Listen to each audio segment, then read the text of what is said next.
I'm more thrilled than I normally am to be here. I don't blame you. I know you want to take credit for it, but that's not why. You're excited to hang out with me. That's exactly what it is. So let's not do our beginning of the show riff. Okay. You go right into it. And let's bring on somebody that I'm excited. You mean we got somebody more accomplished than me on the show here? Yes. Okay. So hopefully we have on the line former Pittsburgh Steeler, Hall of Famer, Mean Joe Greene. Joe, are you there? Yes, I am, and I'm more accomplished at settling arguments. Oh, well, you'll be good for us then. Don't worry. We're going to have a good old time with you today. I didn't see anywhere in your biography anything about mediator. We'll work on that. No. We'll work on that. So Joe, before we get to some of your story, one of the reasons we wanted to have you on is that you're working with the Gridiron Greats, Mike Ditka's organization, which we've talked to other former NFL players about this very important cause, because people just don't understand that all of the people like you that have made the NFL what it is today, a lot of you didn't have health insurance for when you left the game to take care of the way that your bodies were treated during the game. How did you get involved in this organization, and what does it mean to you? Well, Jeff, let me say this, that my first intro into this organization was when they honored me as one of their Hall of Fame Gridiron Greats people. And that was some while ago, 2013, I think. And I knew a little bit about them, but I learned more about what they were doing to help former athletes that had some difficult times off the gridiron. So, and that just caught my attention because I was looking at the same situations: small pension, lack of health insurance, and how was I going to take care of myself and my family? A little bit later on down the road, and I was in the middle of, I had been retired at that time some years, and I was starting to feel the pain of not being taken care of from the standpoint of health insurance and my pension. If I recall correctly, during your career, and not after your career, you were already having some nerve issues. Is that something for those of us that don't know how it worked with regard to players who left the game? Was that something that was covered by health insurance, by the Players Association, by the NFL, or did it become your responsibility the second that you left the game? Well, it was my responsibility to take care of myself. Let me go back. Let me go back a little bit. When I retired from the game, I became a coach in the National Football League, and through being a coach, some of those things were being taken care of by the insurance that I had through the team. So how can people get involved? I mean, I know that I always joke with Jeff, it's the pork rinds that are kind of making the difference here with the Ditka organization. How can people get involved and help you guys, since it seems like the people who should be aren't getting that done for you? Well, there's a helpline that you can call and see how to join and make a contribution, whether it's time and money. But an interest is the big part. That's the big thing, is to show an interest in that there are people out here that we've been falsely identified as guys that made a lot of money and should still have a lot of money to be able to take care of ourselves. But to dispel some of that, guys during my era and before didn't make a lot of money, and we were we were kind of bruised a little bit upon our retirement, and we had some difficult times in making the transition. So Joe, one of the things about your career, I have to tell you, as somebody who lived in Pittsburgh for a while and has a lot of family in Pittsburgh, you don't have that Pittsburgh accent. As somebody, Well, I'm a Texan. that's right. That's right. As a Texan, one of the things I believe when you were an assistant coach, you also were doing some scouting, right? Yes. So Yes. you know, nowadays scouting is a lot easier in that you have more access to more film and things like that. You, however, when you were coming up, you played at a smaller school in North Texas. How was it that you were discovered to become a first-round pick in the NFL?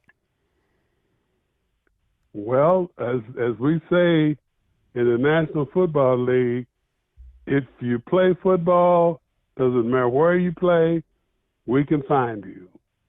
And let me say, when I became a scout, we had a little book. No, it was a big book.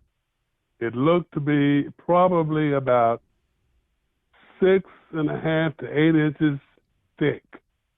And it covered every single player that lined up to play football, whether it was a freshman or a junior, sophomore, senior, fifth-year guy, wherever they played, they were on that list. And some of those guys I had to scout, and we had them on the list, but they wasn't on the film. So it was very difficult to find some of them. Obviously, That's what we always were proud to say. I'm an NFL scout. I can find you anywhere you go. Obviously you love being part of the team and the team honors and winning the championships and how special that must have been. But you've had some individual honors, Hall of Famer, one of two Steelers with their numbers retired.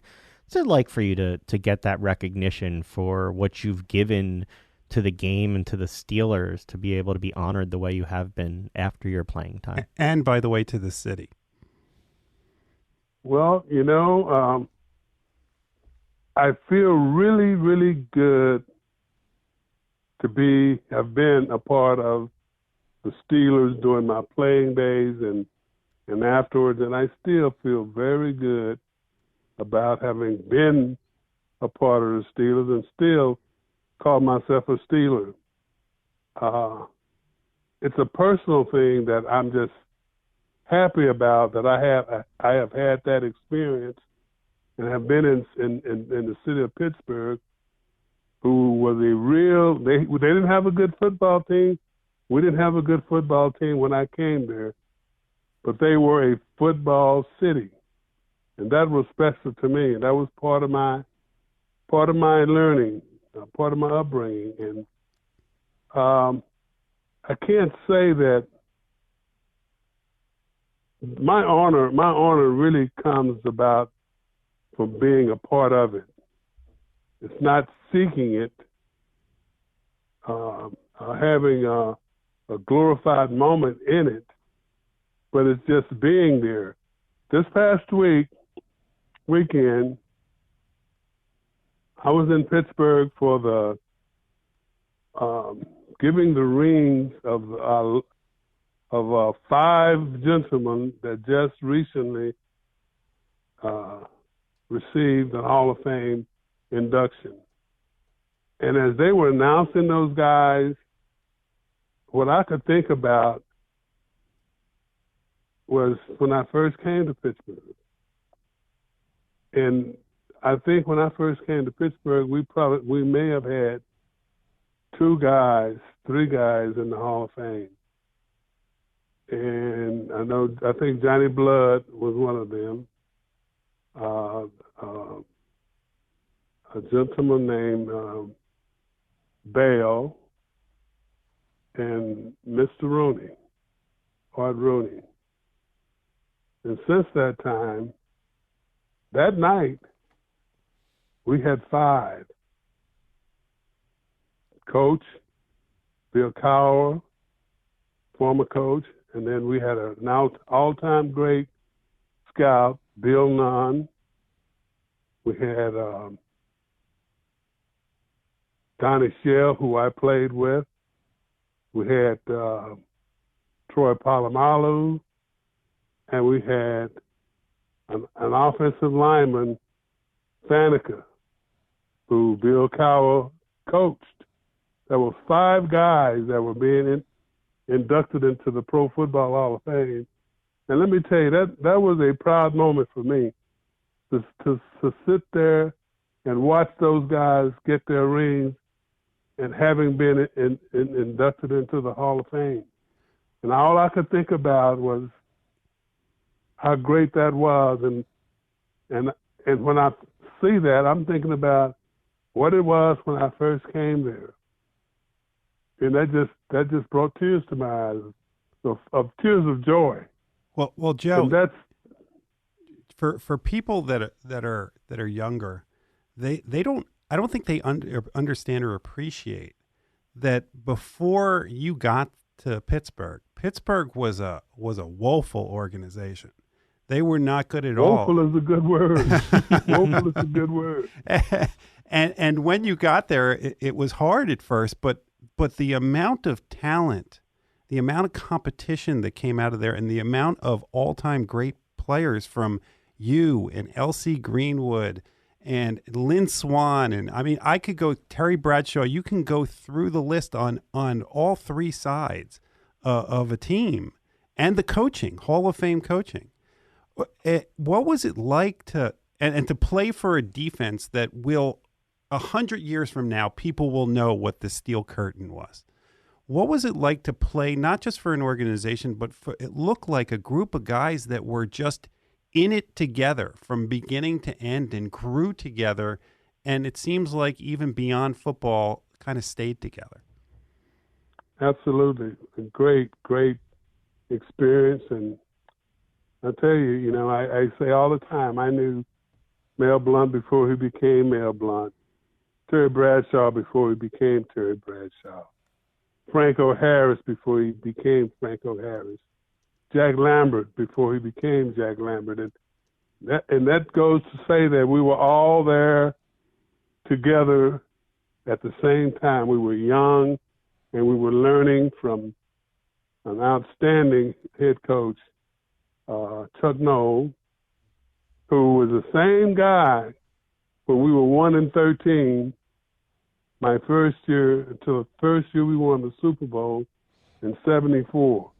He didn't change. He just got better players, and he got help from the front office, the ownership, and the scouting department that was following his lead in terms of the type of guys that he wanted to be coaching. And I'll tell you, it was a great experience to look back on it as you're experiencing it. And let me say that in his second year, in his third year, maybe even into his fourth year, there were people that on the team that probably wasn't believing in what was going on because we kept doing the same thing over and over again.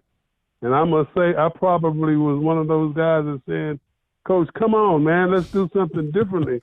This isn't working." And but he stayed with it. But what changed was different players in those numbers. Joe, didn't you actually come up with a new way to approach lining up on defense as well? Well, I was the guinea pig, I'd say. You're talking about shade on the nose on the center. Yep. And we call it the cock nose tackle position, and that derived from an even front where we had tackles over the guards, defensive tackles over the guards, ends over the offensive tackles, and we called slants. Every defense did it, left and right, slant. And when I was slanting, I was on the left side, they would call it Liz, left side tackle slant to the center. Well, the center kept blocking me.